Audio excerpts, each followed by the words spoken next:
Welcome to Kindred, hosted by me, Kate, and my sister, Jen. In this podcast, we explore our human relationship to the natural world. In connecting to this planet, we also connect to understanding, compassion, and empathy. How can we see ourselves not as separate or above animals in nature, but a critical and integrated part of an active ecosystem? Through conversations with animal advocates, scientists, conservationists, and many others, we look to inspire a new awareness of how and why we connect to animals and nature in order to repair and restore our relationship to the natural world.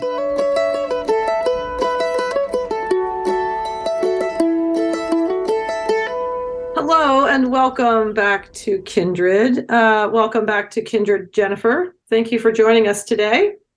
Oh, thank you for joining me today also. Oh, you're welcome. You are definitely welcome. We are so excited about this conversation today. But before we get to that interesting part, just a couple shout outs. And Jen, I wanted to make sure that you tell your kids to follow us on Instagram at the Kindred Pod. Okay. Also tell them about our website, which is kindredpodcast.co. Will do. Right. And that's where they can find all our show notes and links to our guests, which is, which is important and all just so lovely. It's all on one little page right there. So, and also if they don't know where to find us, tell them that they can follow us on Apple Podcasts, Spotify, and wherever they listen to their podcasts. All right. That's on my to-do list now. Yep. I'll check in later to see if I'll text Edwin and see if you actually talk to him. Yeah. And we're on many other platforms. The list is long, but everybody knows what I'm talking about. So that's fine. But getting to our episode today, we are talking about environmental justice and the critical importance of green spaces and access to green spaces. And because this is a big subject, and to walk us through this conversation, we have asked the president of the Pennsylvania Horticultural Society, Matt Rader, to join us today and just really break down what exactly environmental justice means and what that can look like when embedded in our cities. So a bit about Matt Rader, which I pulled from PHS's website, and I will refer to Pennsylvania Horticultural Society as PHS from now on, except for now when I'm reading off of their website. So Matt Rader is the 37th president of the Pennsylvania Horticultural Society. He is focused on deepening and expanding PHS's efforts to use horticulture to advance the health and well-being of communities in the greater Philadelphia region and beyond. He received his bachelor's in architectural history from the University of Virginia and a master's of business administration from our very own Wharton School at the University of Pennsylvania, and he lives in Philadelphia. So the reason we wanted to speak with PHS was because we needed to understand on a deeper level what it means to not have access to green spaces, right? And, because I believe it is not only a basic human right to have access to and experience nature, like, clean drinking water is, we believe it's critical to our mental health and our physical health. It's like I think about a bird in a cage that can't really thrive because it can't fly. I feel it's like the same with humans. If we don't have access to the natural world, we also cannot thrive. And so here we are talking about environmental justice. And I'll just read a little mission statement again from PHS's website. PHS believes in the power of horticulture to make a positive social and environmental change. As a community, we invest our time, passion, and money into public gardens and landscapes that further our cause. PHS was founded in 1827, and while many things have changed for us over time, our main focus has not wavered. And in 2019, PHS adopted Vision 2027, a new strategy that fully commits PHS to using horticulture to advance the health and well-being for the greater Philadelphia region. Driven by a diverse community of more than 300,000 supporters, volunteers, and gardeners, PHS uses all its activities to advance 4 impact priorities. And end quote. So those impact priorities we will get to in our interview with Matt. But we're very grateful for his time. And we very much enjoyed this conversation. And he was lovely. We had such a good chat, didn't we? Yeah. And I had no idea that, I mean, obviously the mission I'm sure has changed over the years, but almost 200 years old. That's pretty cool that it's been in existence for that long. Yeah. So I love that it's been important to people in Pennsylvania for that long, that we have this long-standing tradition. I thought that was really great. Yeah, it's been a long time. Yeah. So yeah, let's head to Philly and our conversation with PHS's President Matt Rader, and we'll see you at the takeaway. Matt, thanks so much for joining us at Kindred today. Could you introduce yourself and tell us what you do? Absolutely. I'm so glad to be here. Thank you for having me. My name is Matt Rader, and I'm the president of the Pennsylvania Horticultural Society, which is a nonprofit based in Philadelphia that works to use horticulture to improve health and well-being all around the greater Philadelphia region. Well, yeah, thanks again for your time. What I will refer to you now as PHS from now on, because it's quite a mouthful. And it'll make my editing job easier to not say Pennsylvania Horticultural Society every time.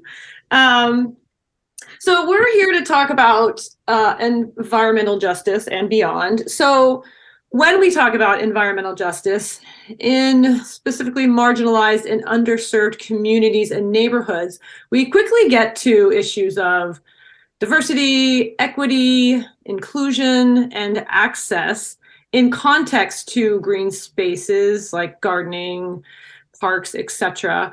But what does all that mean? So, and what does city planning and development of urban spaces have to do with humans having a lack of access to green spaces?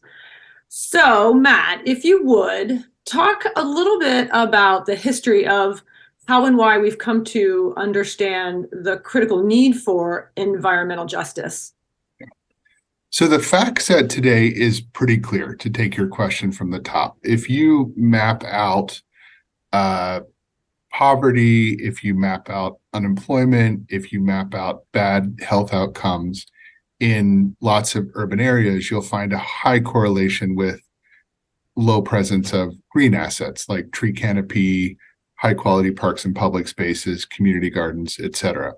So the correlation is very much a fact that those who are facing the most challenging health and economic and social conditions are also those often with the least access to green space. And the story behind it is actually very complicated and interesting in terms of being able to solve the problem. Right. So if you dig far back into the annals of history, and there's even a mural in Siena from the 1300s that Professor Jose Tito Rojo in Granada, Spain pointed out to me, that really embeds this idea that plants don't really belong in cities, that a well-governed city is one where nature is kept under control, spaces are clean, traffic is easy, buildings are high quality, and nature exists outside the walls. So really this boundary between urbanized space and wilderness space. And that mindset really stayed with cities in many ways to the present day. And in the 19th century and early 20th century, when a lot of our legacy cities were industrializing and building, things like street trees, parks, playgrounds, community gardens really weren't seen as core parts of civic infrastructure. There were some big reform movements in the early 20th century that began to put emphasis on things like street trees, things like quality parks, things like playgrounds, particularly starting in Chicago. And then through the rest of the 20th century, those things ebbed and flowed in interest, but we never really got to a place in the vast majority of cities where having high quality tree canopy, having really, really high quality parks, certainly having community gardens and ornamental gardens.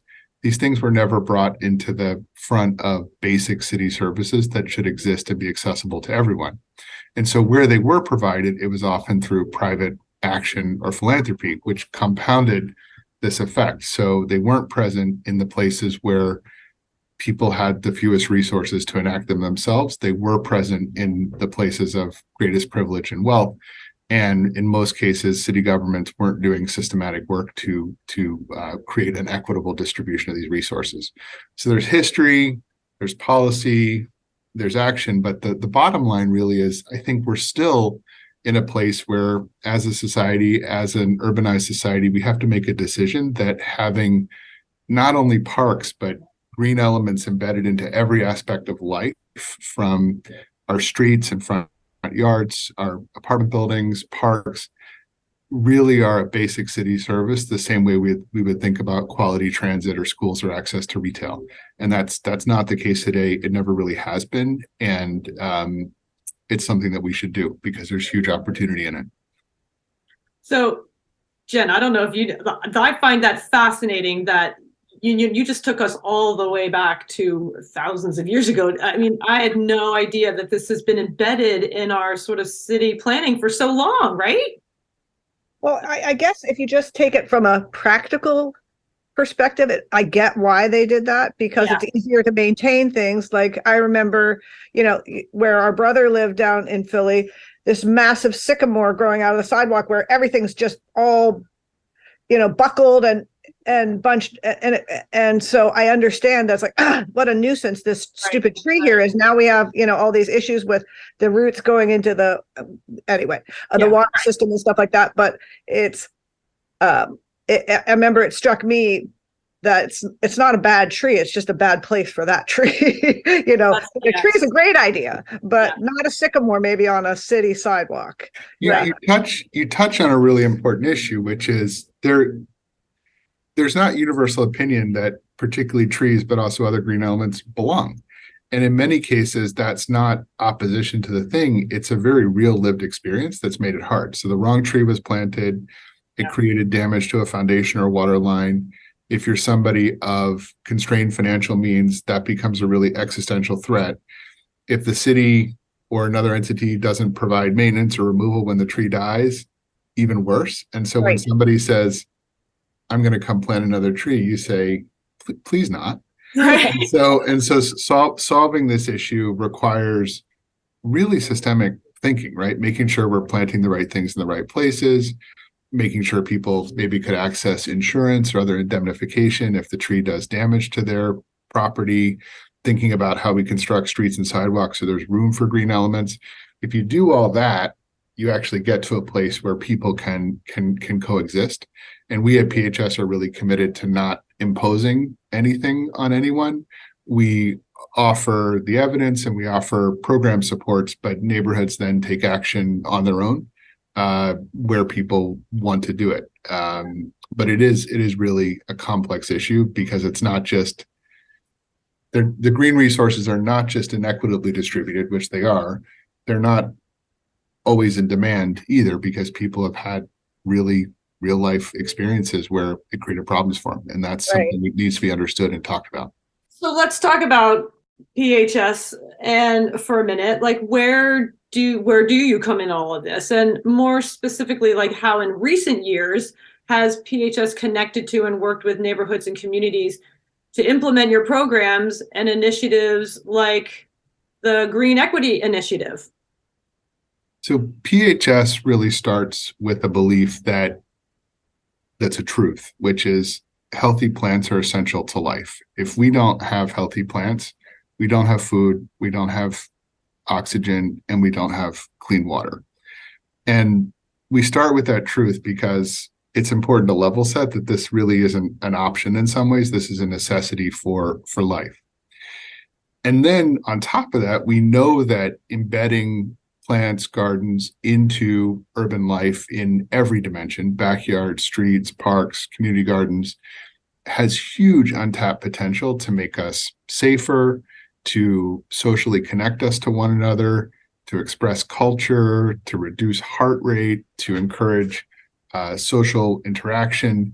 And the evidence is robust, right? Almost 30% reduction in violent crime where vacant lots are cleaned and greened, reduced heart rates when people are living with tree canopy or walking past well-maintained vacant lots, social cohesion and food access through community gardens. There's a lot of evidence. And so from an advocacy and thought leadership point of view, we want to make sure people know that these solutions work, that they're relatively cheap in the grand scheme of things that we do to solve social problems, and that even in a city like Philadelphia, where we have a long track record, they're barely tapped, right? 30% of vacant lots in Philadelphia are cleaned and greened, despite us knowing that that reduces gun crime by 30% within a quarter mile. And it costs, $500 a lot per year. So as an advocate, we're trying to tell the story. And then we're also trying to create the platform to make it possible. So we believe that these things must happen through community action, supported by nonprofits, government, philanthropy. So at PHS, we gather resources. So we fundraise from city government, from our members, from the proceeds of the Philadelphia Flower Show. We invest those into program models like tree tenders or land care that create programs that enable neighborhoods to do the greening work when they want to do it and remove any obstacle to them doing it. And then we offer that to neighborhoods and support them in enacting that. And so it's a whole system, whole platform that's really designed to allow anyone, anywhere to take action to green their neighborhood. And then as an advocate, creating the kind of policy and intellectual environment that makes these ideas more sought after and higher priority for policymakers.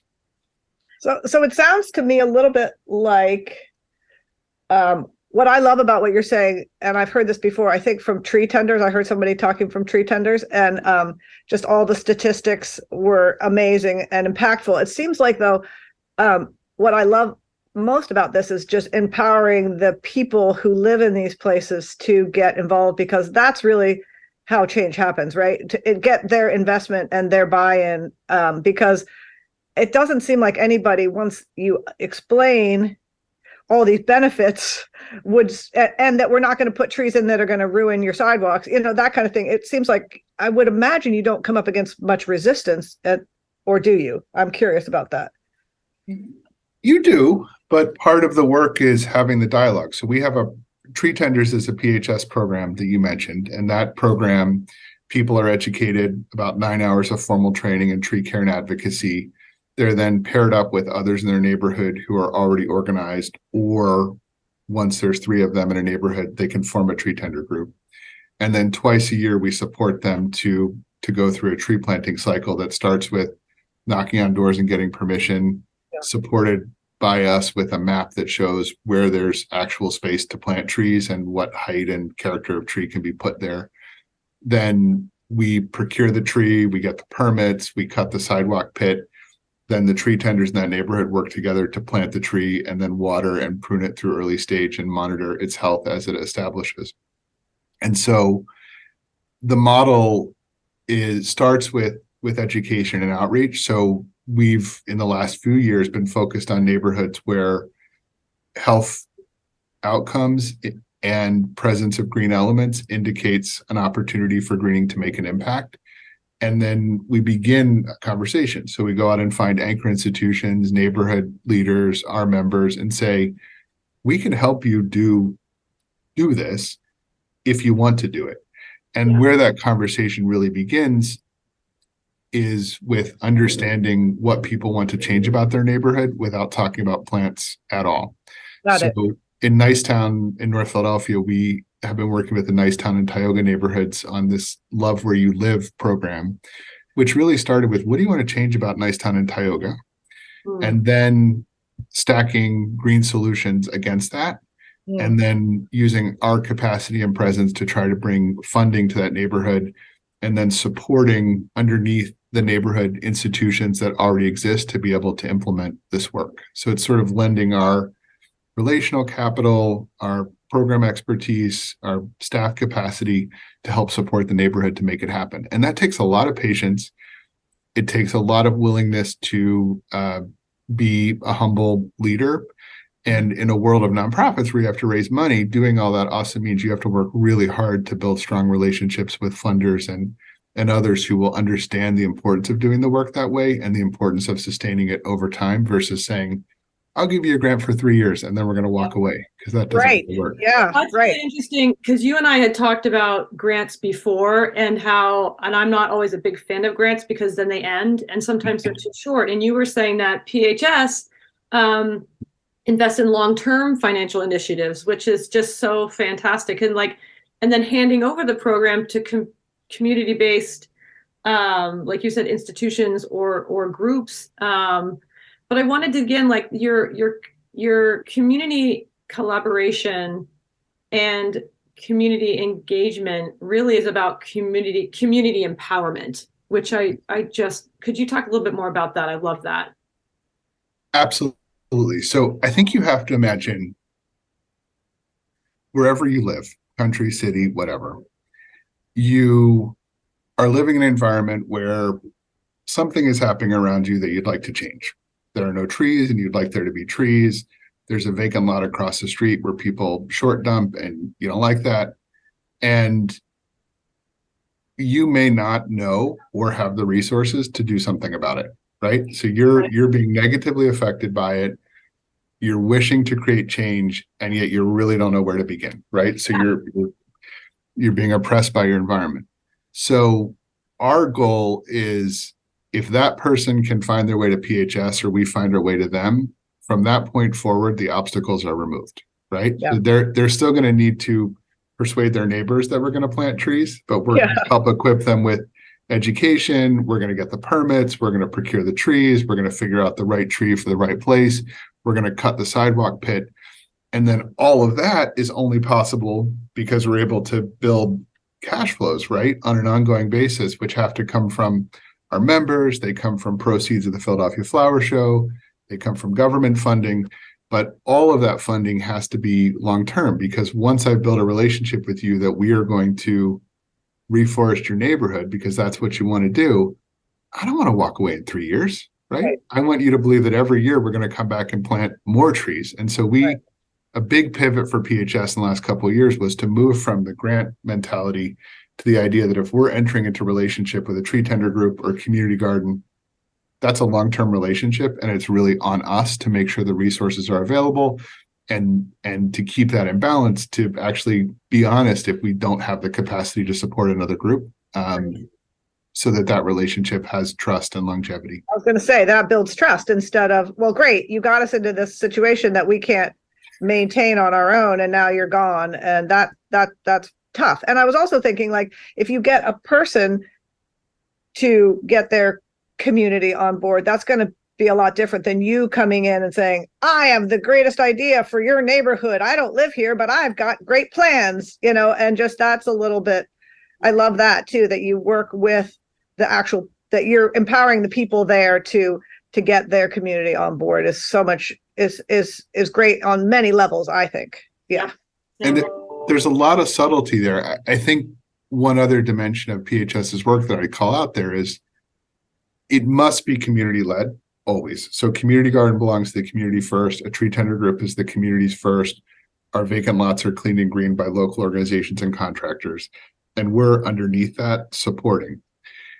We run consistent program models, though. So there are more than 100 tree tender groups, city and suburban.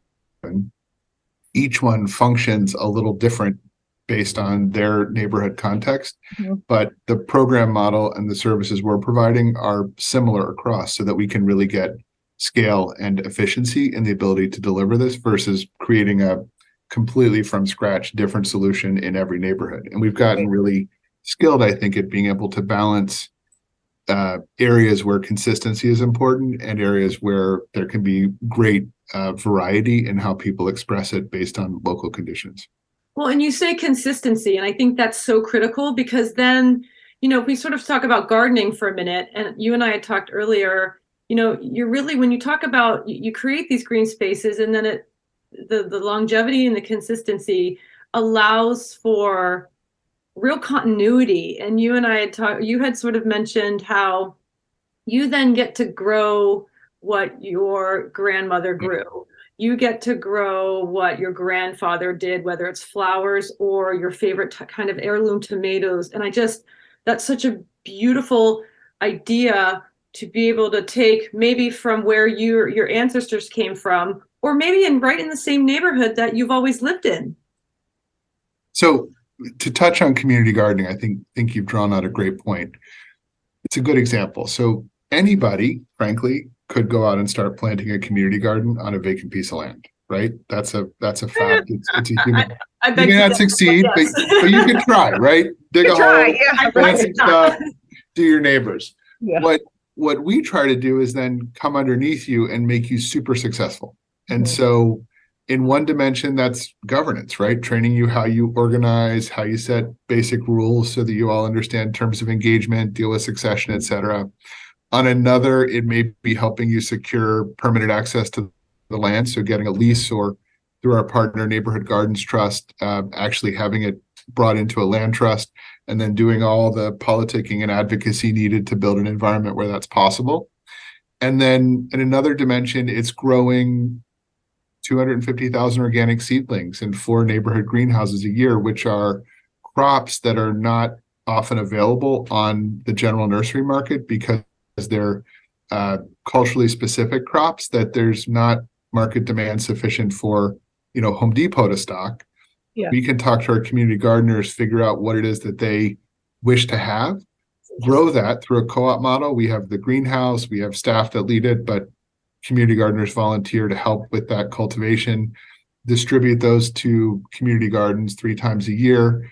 And as part of the partnership, they also then commit to share a portion of their harvest with people in need through low-cost farm stands, through donations to food pantries. Right. And so again, we're stepping in under to create like system-wide power that is helping to support people to do even more than they could do on their own, and ultimately bring longevity to it versus, the 3 of us start a garden and then, right. Jen moves away and we don't find somebody else, and then we get tired and then it peters out. We help bring longevity, but it is always beginning with strong volunteer leadership who want to see this happen in their community, and then we're there to support. Yeah, and I think the gardening really resonates for Jen and I because our grandmother was a gardener and our mother was a vegetable gardener. So it's just that continuity. And again, it creates then a new level of agency. But what were you going to say, Jen? I just think it's really great too that the giving back piece too that you build into. So they're empowered to actually help others less fortunate, which just it breeds so much positivity and I think when you see those kind of gardens working, everybody's happy, everybody's winning, everybody's feeling, just the community connection that comes from that, working on land together, and I don't know if you want to speak more to the statistics, but like when I heard these tree tenders talking about just by planting trees where people can get out of the sun and sit with their neighbors on a bench under a shade tree, and how that builds community and how that lowers, like you were saying, stress levels and the health impacts, but also the violence that goes down. I mean, these are really powerful things that I didn't think about when you think about just a tree in a neighborhood. And I don't know if that's just obvious to everybody, but that really kind of blew my mind too. Well, it's not obvious to everyone. And I would like to dig deeper into that, let's talk about the physical and mental health benefits that green spaces provide, right? Like for all people. And when we don't have them, like you were saying earlier, Matt, we see a rise and recurrence of health issues like high blood pressure and depression, and the list goes on. And there's a lot of science and psychology behind this now. And it's a basic human right and need to be in and around nature. So to have access, to growing living spaces like we're talking about. So let's talk about the health benefits. We are seeing from the work PHS is doing with communities. And like you say, on your website, you call it like real life impact. So adding green elements into neighborhoods and daily life is transformational.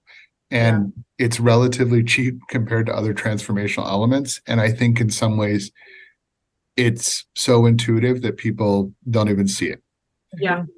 And we are trying to help people see that so that they become what we call must-have elements of life versus nice to have. Right. So the benefits are profound. So some, before I share statistics, it's sometimes easiest to just think intuitively. So if you live on a urban block with no tree cover, no community garden, no park nearby, maybe vacant lots where there's short dumping or tall weeds, your perceived sense of safety is probably lower than if some of those things were addressed. And therefore, your likelihood to hang outside and therefore meet neighbors, feel comfortable walking to and from transit late at night, which might be a path to education or additional employment. All of these things are cut short because of your environment. And the data supports this. So cleaning and greening a vacant lot reduces gun crime in the lowest income neighborhoods by almost 30%. It reduces feelings of worthlessness and depression by around 70%. Wow. And it increases socialization of neighbors. Trees have a similar impact. Significant tree canopy increase is also associated with reductions in asthma.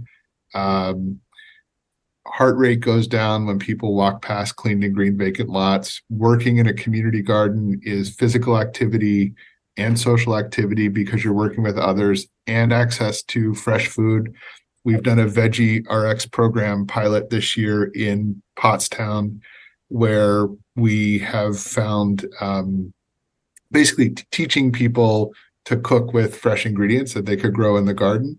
Oh, yeah. And people find a new commitment to weight loss and material impacts in blood pressure, weight, etc. So it's the data is really clear. It's best to start at the most intuitive level, which is imagining what it feels like to be in a situation without, and imagining what it feels like to be in a situation with green elements. The hard part is that the data, for some reason, doesn't seem to change decision making. So Philadelphia and other major cities face gun crime epidemic right now, pandemic, some would say.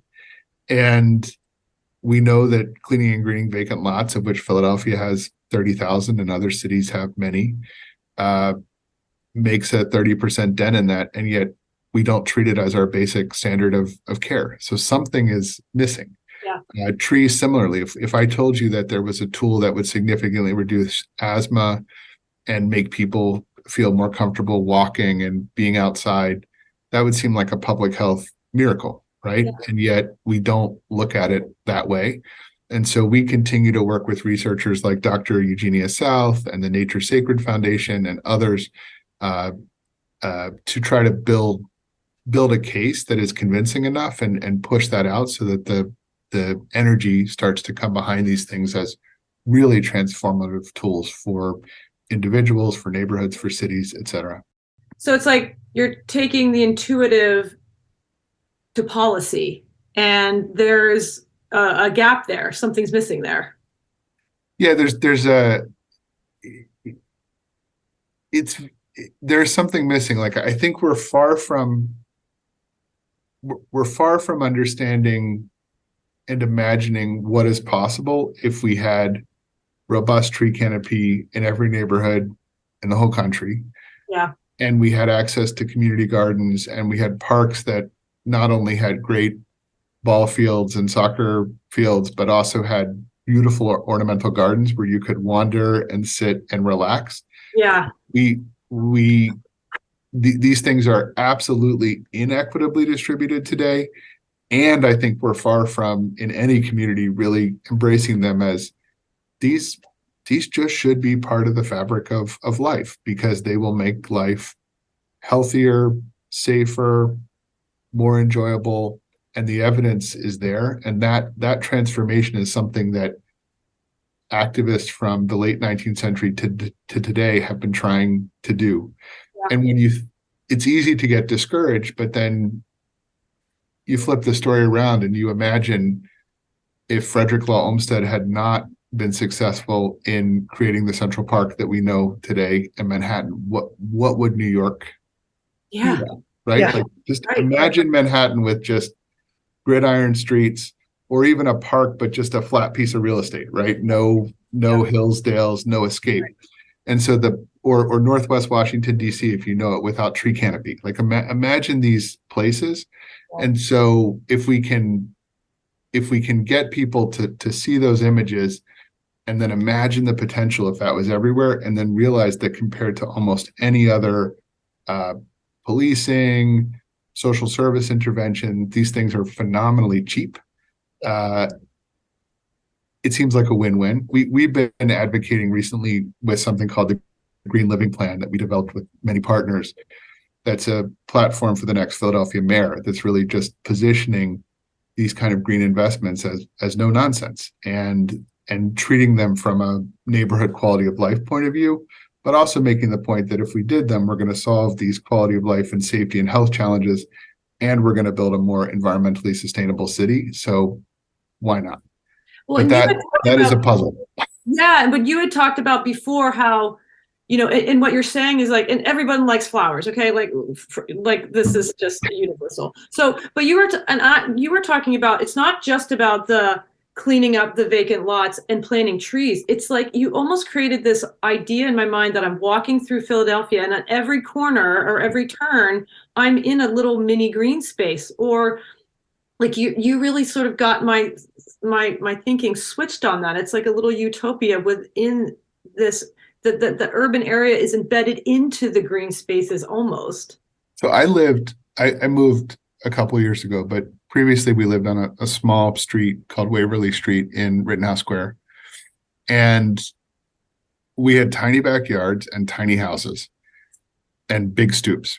And so people sat out front and they gardened out front. So we had piles of containers.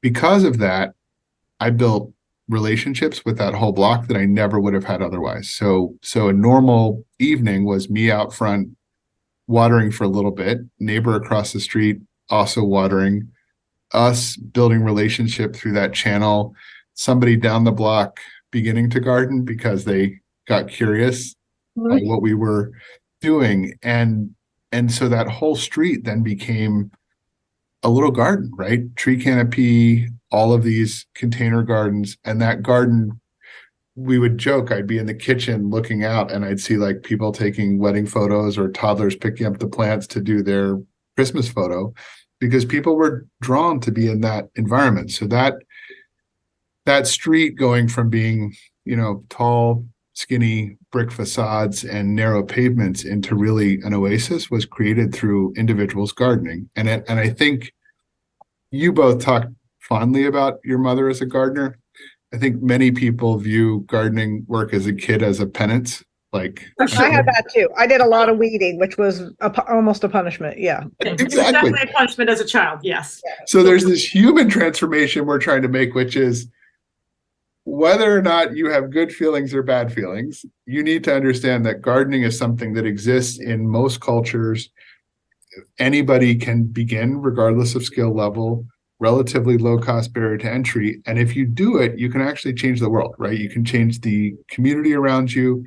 You can change your physical health. You can change the quality of air and water. You can change health and safety.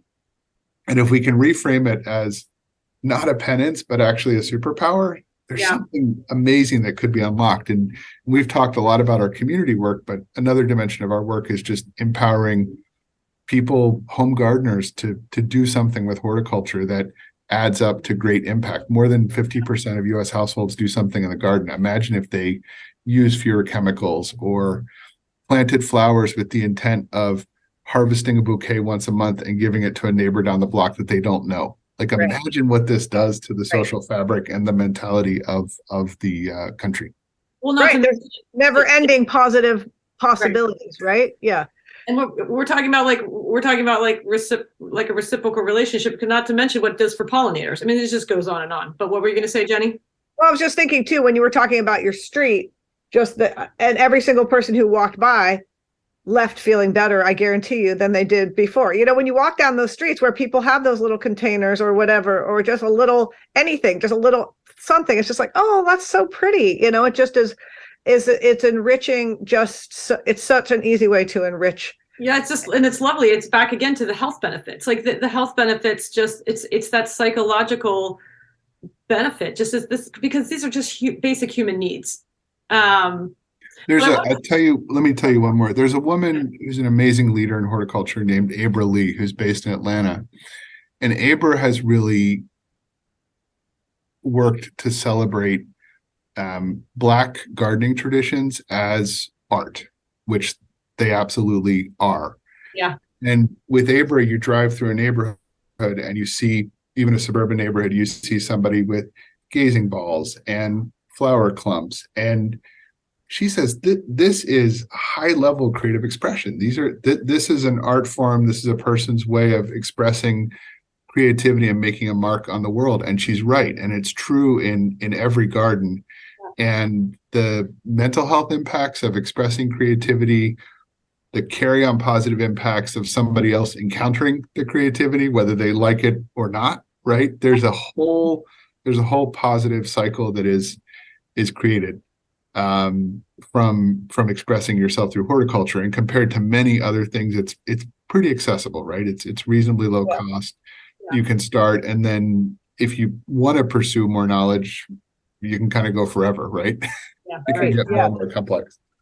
Now, I was going back to the whole changing policy. I was thinking, it seems like anybody who's had access to green space and nature and trees and flowers, like, how could you argue that it doesn't make you feel better? I mean, seriously, like we talk all the time about just the reset that happens, just getting out in some kind of nature. So in many cases, I think you're right. There's certainly people who have had bad experiences. And for non-white people, there's been really bad experiences with nature right up to the present day with the Central Park birder, right? Who was accused of being a threat.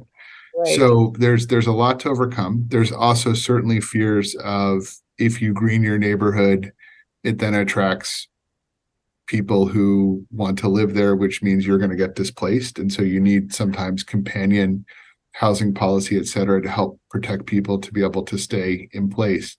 But I think even more deeply, I think few would deny it, but even fewer would see how easy it would be to create it, right? So if I said to you, you know, Jen, we could spend $50 million. We've been given a $50 million gift from the federal government. We could spend it to restore tree canopy in the lowest canopy, worst health outcome neighborhoods in the city, or we could use it to build one new elementary school, or really just a portion of a school. Your mind would intuitively go to the school as the highest return on the investment, and good schools are needed. Yeah. If we really stacked the health and social transformation of those two investments, I can't do the analysis, but I think we intuitively underestimate the value of the trees, and would be very hard to sell that, because we think about it differently. It's again like, and I want to switch gears at this point, but it does make me think about, you know, the policy that PHS is trying to implement, and I'm sure the programs that PHS offer and execute are not easy, and like we're saying, they have their challenges, but your programs seem to be working and communities are inviting you in. So and you had mentioned Atlanta earlier, like, are you being recognized by other cities in the country? Like, are they inquiring about your programs?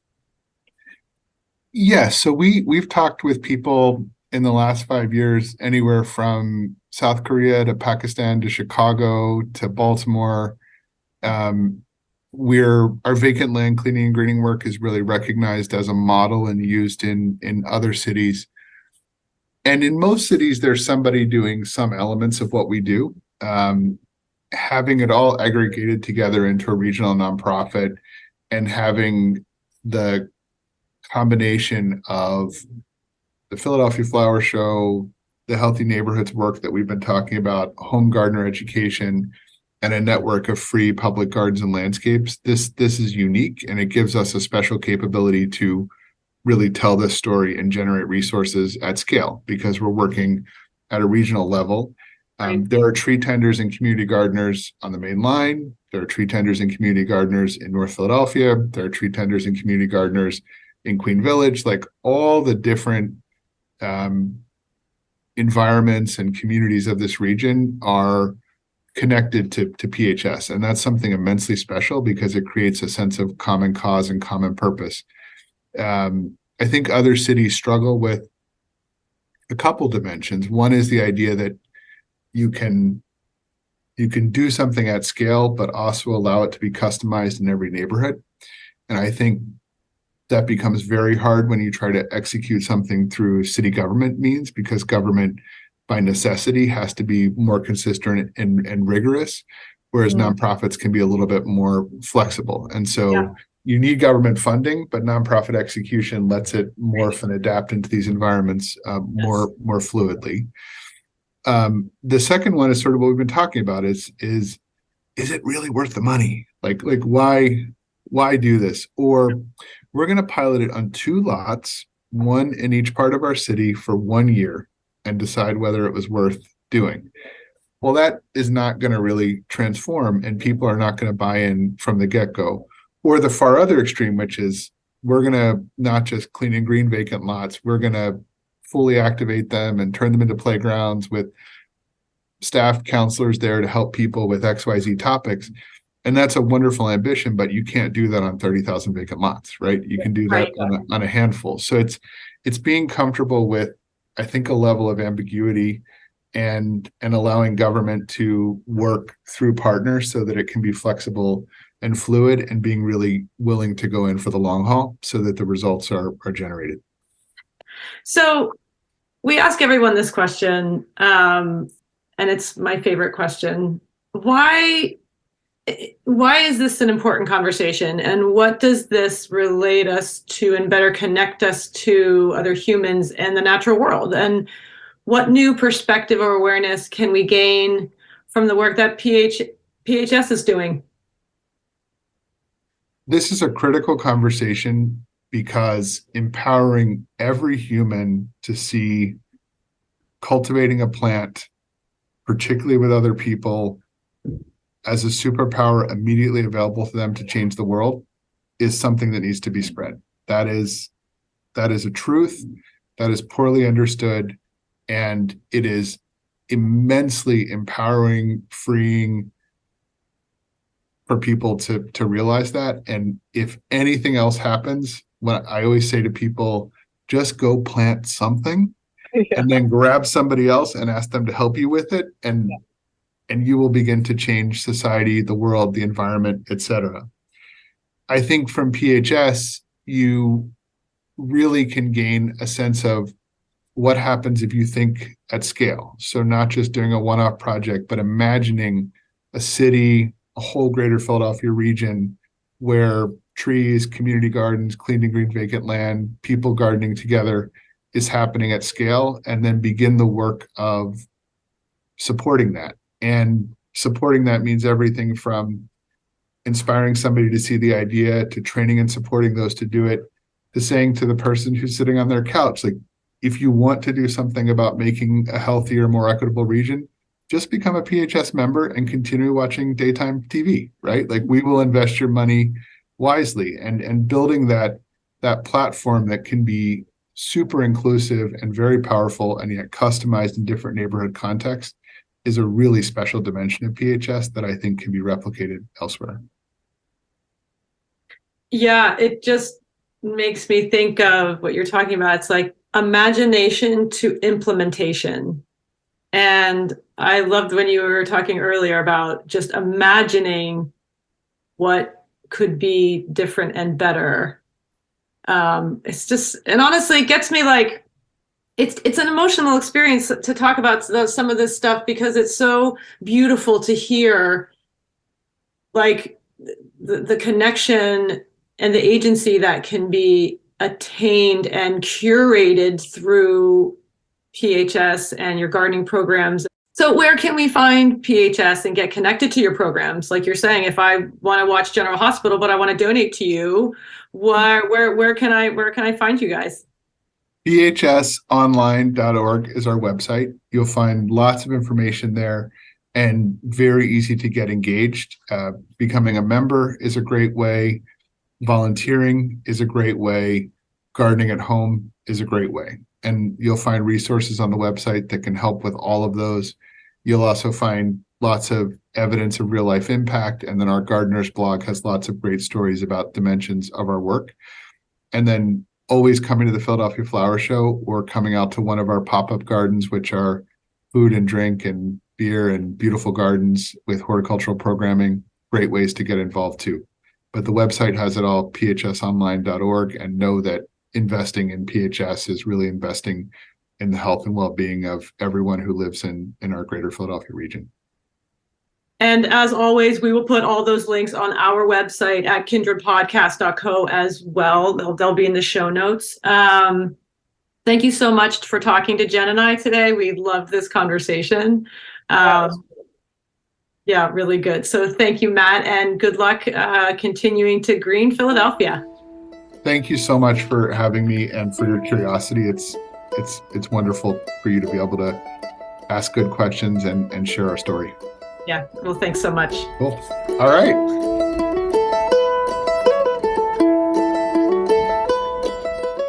Hey, everybody, welcome back to The Takeaway. Just to say again, thank you to Matt Rader for just a real insightful dive into the topic of environmental justice, and I really felt like he took us into the heart of the experience of what we're talking about. Just sort of like thinking of that term environmental justice, it's very cold and sort of abstract, and I just was really grateful how he walked us through, from, because we had talked a lot about policy, like an implementation, and then just how like imaginative he and PHS is about how can they be invited into a community, and just like not just about planting trees on the streets, but just how like personal and nuanced even that is, and then just sort of leading to how community based it is. And that sort of took us to like, when we were talking about gardening and bringing our grandmothers and heritage into our green spaces and being able to eat the fresh food that our ancestors once grew. And it just took me to the heart of the conversation and the joy and the beauty and love that is created from a green space. And I just found so much humanity in this conversation and was so grateful for that new perspective on something that can feel so abstract about that, the topic of environmental justice. Like what are we actually talking about, right?